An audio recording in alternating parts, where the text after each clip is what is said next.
the Fistgate Conference in 2000, where it was, this conference, state employees were caught teaching kids as young as 12 how to do homosexual sex acts. Please excuse the gross nature of my comments, but it's true.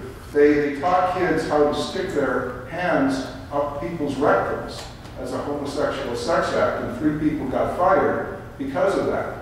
And then in 2005, the same group was handing out something called the Little Black Book at Brookline High School, which, again, middle school and high school kids taught them how to endure things like being urinated on each other, whether you should spit or swallow while doing certain oral sex acts, and other things that I wouldn't even discuss here that are so gross. And the governor of the state got on television trying to distance himself from this. Yet, this group, in the following year, this was written into the state law to go into the public schools and put on programs. There's another group called Bagley that's on the state law. Bagley had is big on transgenderism. It has, as the head of it, a man who dresses as a woman.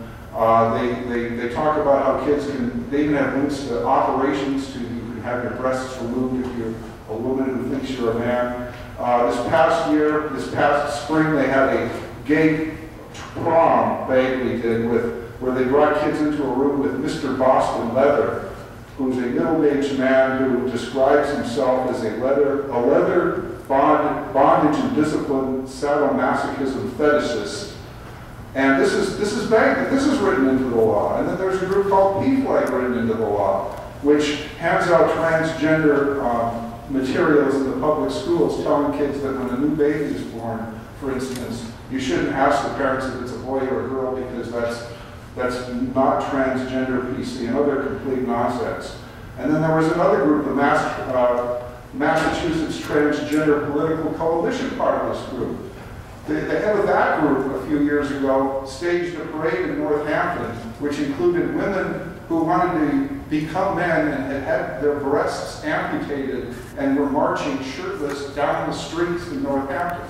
So these are the people that this legislature has as a youth commission, and these are the people that they didn't want to have a public hearing on that, and we understand why. You know, the people on this commission include men who dress as women with hormone-induced breasts, a woman who has surgically removed her breast and has grown a beard. And the purpose of this commission is to normalize transgenderism, homosexuality, and related behaviors to people in schools. And it's, as I said, no Cory check, no nothing. And this is the opposite of what should be happening. Now, how do they talk the legislature in this? It's based on a whole series of lies, most of them regarding student safety. In particular, they talk about the gay suicide programs, and somehow this group is going to stop gay suicides, which is a myth which has been debunked. They use things called the Youth Risk Behavior Survey, which is completely bogus. Kids take it as a joke. Excuse me for interrupting, but I really would prefer if you just put all of this into writing and hand it in. I think we get the point of what you're talking about. Okay. So that's it? Yeah.